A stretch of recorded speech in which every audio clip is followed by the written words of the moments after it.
Hello বন্ধুরা, আসসালামু আলাইকুম। এই দেখো কড়াইতে পেঁয়াজ আর কাঁচামরিচ নিয়েছি, তারপর লবণ দিলাম, জিরে গুঁড়ো, মরিচ গুঁড়ো, হলুদ গুঁড়ো, তেল দিয়ে সুন্দর করে মেখে ভালো করে যতক্ষণ নরম করে মেখে ভালো করে মেখে দেখেন কত সুন্দর করে মাখা হয়ে গেছে।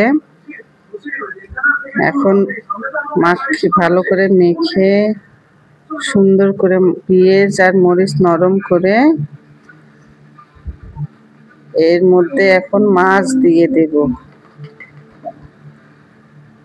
এখন মাছ দেব, মাছ দিয়ে সুন্দর করে মাখবো, ভালো করে মাখবো। মাছের ভিতরে সব ময় মশলা, ঝাল, লবণ সব যেন ভালো করে ঢুকে। দেখো সুন্দর করে মাখা হয়ে গেছে। তারপরে দেব পানি দিয়ে এখন ঢেকে দেব। ঢেকে দেওয়ার পরে এই দেখো মাছ ভাজি রান্না হয়ে গেছে।